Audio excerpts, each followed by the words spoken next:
Last time, our hero attained the world gonna get a index, drink while it does this traveled intro. to unknown These are lands, good. fruitlessly farmed Scarlet Monastery, and rekindled with our bangin' WoW GF.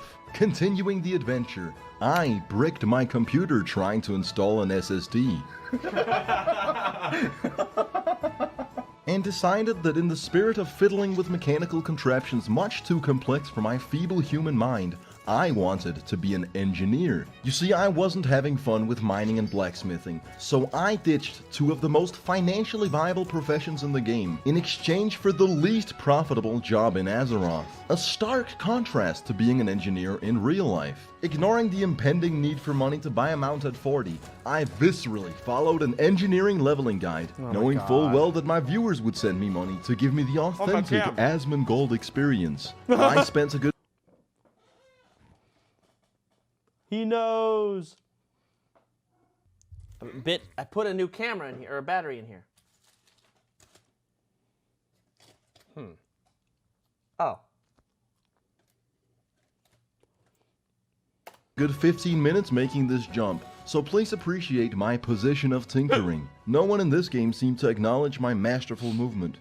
Anyways, I decided that the steep price for coarse stone on the auction house was a bit of a ripoff, and decided to go all the way to Darkshore to get them myself. After a few hours, 30 minutes of honest work, I returned to Ironforge. Before I started this gruesome endeavor, I wish someone had told me that the level cap for my professions scale with my actual level.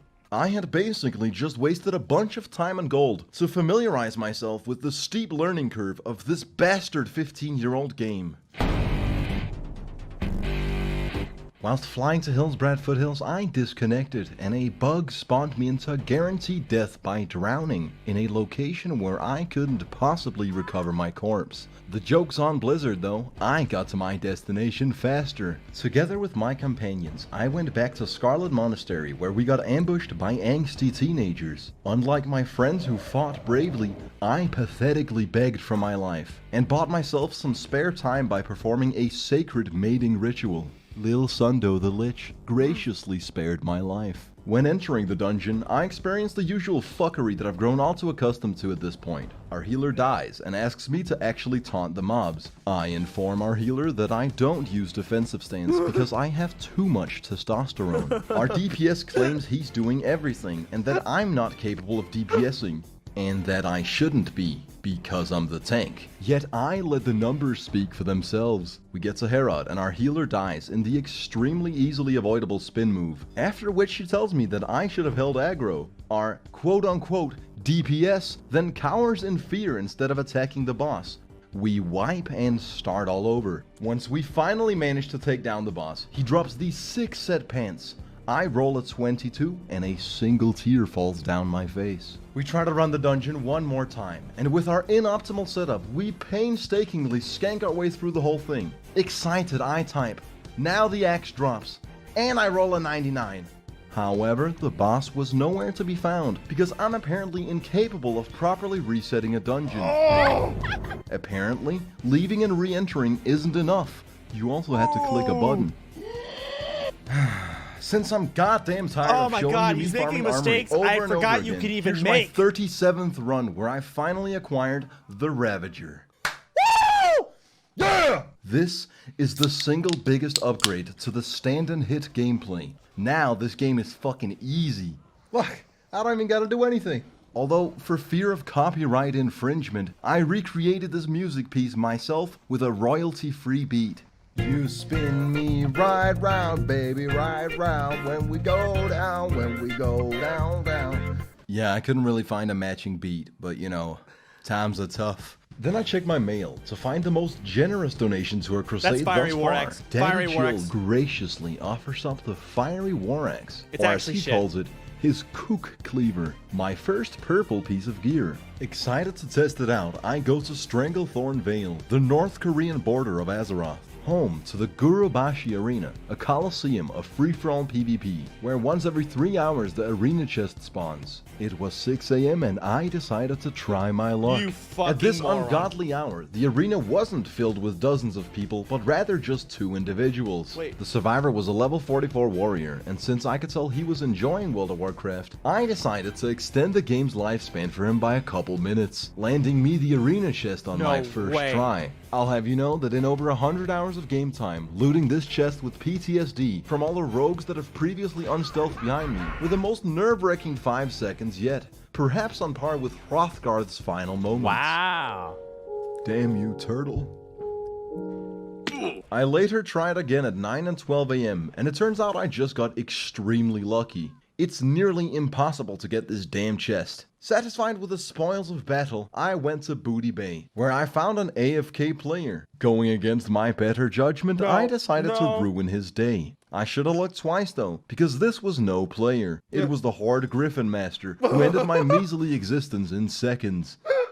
I said, fuck this, it's time to go on an adventure. I managed to get on the mountains between Stranglethorn and Darkwood by glitching up a wall. I looked into the horizon and immediately knew I had to go where no night elf had dared venture. When I saw the hard, clear-cut line in the textures, I knew that Blizzard didn't intend for us to access this area. It looks fucking cool though. Exploration is definitely one of my favorite parts of MMOs. Since this is a long journey, I'll tell you a story along the way. So you know how I've consistently been getting disconnected from WoW? What if I told you that the problem wasn't the Blizzard servers, but in fact my own computer? This is fucking nuts, right? But in my motherboard there's this thing called a CMOS battery, and apparently Windows relies heavily on this battery to tell the time. After 6 years, my CMOS battery had ran out of power, which caused my BIOS to not be able to store the time. 5 to 10 times a day, it would set my Windows time to 11:30 PM. What's funny is that my router relies on the time, so it would pop me off my internet every time that happened. I'd like to say that's why I haven't streamed in months, but truth be told, it's because I fucking hate streaming. Anyways, I ordered a new CMOS battery online, but because I'm stupid, possibly because my parents dropped me on my head as a kid, but likely just due to my lack of education, I'd bought the wrong one. And this next part is kinda unbelievable but genuinely true. I happened to find the correct battery lying on the ground outside of where I do physiotherapy for my scoliosis. Together with a friend, I busted open my computer only to find myself in a troubling predicament. My motherboard, the Asus Maximus Formula 6, has all this armor on it, and along with it, a massive design flaw. To get to the CMOS, I would have to literally take my entire PC apart, to then unscrew the armor from the back of the motherboard, then install the new CMOS, put everything back together, and possibly twice in case the battery I found on the ground was used. Considering that it's 6 years since I built this PC and I almost bricked it trying to install an SSD, it's safe to assume that this process would completely break my computer. My solution? I decided to use knives, scissors, and pliers to directly cut into my motherboard. Oops. Eventually building my frustration to the point where I brutally ripped off the armor with my bare hands. Yeah! After which, I put in the mysterious battery that I fucking found on the concrete outside, plugged my computer back in, and it literally fixed the entire problem with no repercussions. Moral of the story? Use power tools on your motherboards, kids. And also, I really needed some filler for the middle of this video. I don't know if you can tell. Anyways, this is where I ended up. I'd gone all the way past Darkwood, Deadwind Pass, and the corner of the Blasted Lands, behind Zul'Gurub, to finally end up at the back end of the Tainted Scar, from where I only had one path available to me. I engaged in a kerfuffle with gravity and stress-tested my bones. I was then forced into a 10-minute resurrection sickness and a 25% durability penalty on all my equipment. Mind you, in an endgame zone with one singular Horde player who enforced his own all-encompassing no Hearthstone philosophy. After a sudden reminder of what World of Warcraft is actually like, I returned to the intended gameplay experience. I made a dreadful choice when I decided to go questing in Arathi Highlands. We gotta kill these elite mobs. Unbeknownst to my party, I'd already attempted this yesterday with different people and I had Otto's head. There's 2 bosses, the other being Falcon Crest. You know the drill. We corpse walk into the castle. I don't have any healing potions and I refuse to use shields. Of course, we fail miserably, but you gotta understand, we're veterans of this shit. At level 36, we're dungeon-hardened fucking animals. All of us have been through this countless times. It's a goddamn well-oiled machine. Our mages polymorph Otto and the regular elite mob, a spell that would keep them as helpless sheep for 45 seconds, if not for the fact that we immediately damage them breaking the spell. With our primal instincts, we execute extremely basic game mechanics and exude the very simple coordination required to beat that this. axe is That hitting is for right 50. until a party There of we go. Horde players waddled in and clearly demonstrated that they didn't intend to wait 10 minutes for these dudes to respawn. We wipe and begrudgingly return to the castle, then wait patiently. That is until 7 minutes later, when I realized that Falcon Crest's loot belonged to us, as one of our party members had been alive when our assailant killed him, leaving not just all 5 Horde players unable to complete the quest, but also my 4 poor comrades, who'd be able to rectify the situation in 3 measly minutes. It was at this point I said, "It's been a pleasure doing business with you," and continued my crusade to ruin the authentic classic experience. I decided I'd had my fill of the patented kill an orc in a castle gameplay and began the quest chain for all of Scarlet Monastery. Seeing as I'd farmed one wing 37 times, I might as well experience the whole dungeon. After undergoing a multitude of repetitive tasks, I headed to Desolus. Now you might recall me having a tough time in Stone Talon Peak, which is on the way to where I'm going. I made sure to rectify the situation at hand. It's always exciting discovering a new place you've never been to. You never know what's gonna happen. You could see a reskin of a mob you've already killed hundreds of times, slightly different looking NPCs with one of the dozen voices you've heard countless times. Yeah. Or maybe you'll even see purple water. If you're really lucky, you'll get the pleasure of doing an escort mission. God, I love this 15-year-old game. It's so bad, but so good. Questing in Desolus did have its moments. After getting ganked, I got revived by a holy saint who complimented the videos. Little did he know that he was about to receive a multitude of letters containing copy-pasted homoerotic poetry. Make it happen. That's your boy taking on 6 mobs at once, by the way. Twice an hour I get to speed up the gameplay. This is sick. I also met Chargy, who stopped me from killing Horde players under the guise that we're not like them. We have honor. The stance he would uphold right until we ran into a Horde player nearly having soloed an elite boss that he needed to kill. At which point, Chargy threw his morals out the window and did what had to be done. After killing a bunch of skeletal warriors, we each went our own way. He then got his corpse camped by that Horde player until he had to log off. But honestly, that didn't seem like a me problem. You see, I was focused on the task at hand, putting the Ravager to good use on a part of the game everyone else seems to be ecstatic about. A part of the game that I personally despise. Scarlet Monastery. Isn't it exciting how a dungeon spanning 4 instances can have the same 3 models for all the enemies? The most thrilling part is that one boss spins. I stand by my original statement. This game is cookie clicker, but with more world building. I'll spare you the boring details. Here's what happened. I lost every roll on every item, with the exception of this useless dog whistle that summons a hound with a minuscule amount of health. As per usual, I got us all killed by pulling too many mobs in the wrong way.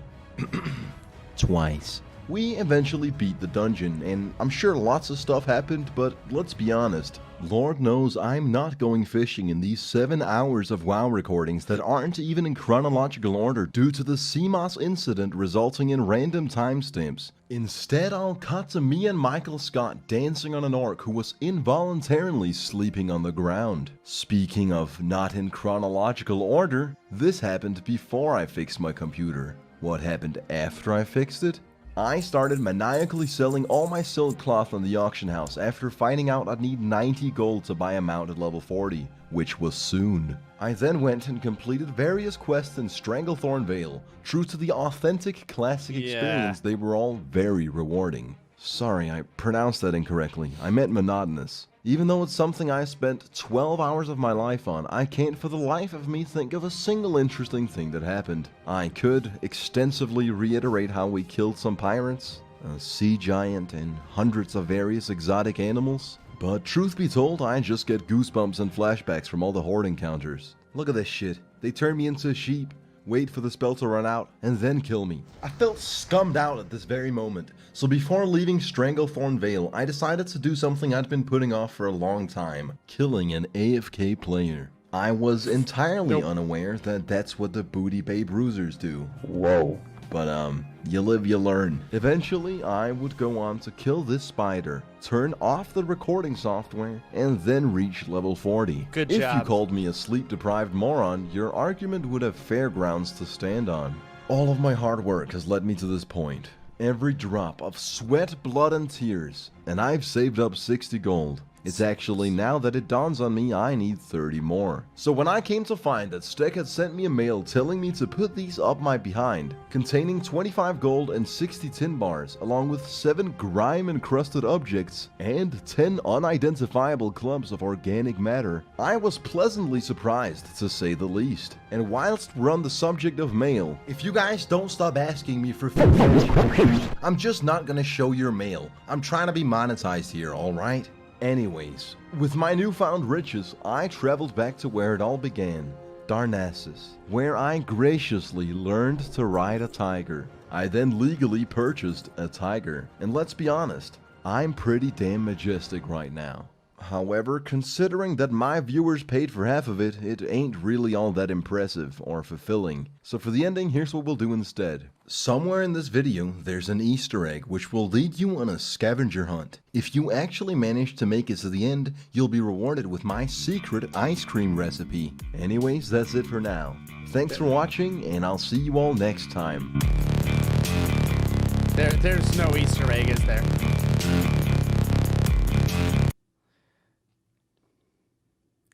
So, the way this guy's playing WoW, he's so fucking bad. He's so shit. He's so inefficient. He's making so many mistakes. But he's probably having more fun than 90% of the people that leveled in Classic. And I love it. He's so bad. God, yeah, that's why I'm not doing XP per hour and all that other horse stupid shit in BC. Not a chance in fucking hell. I don't care how fast I level.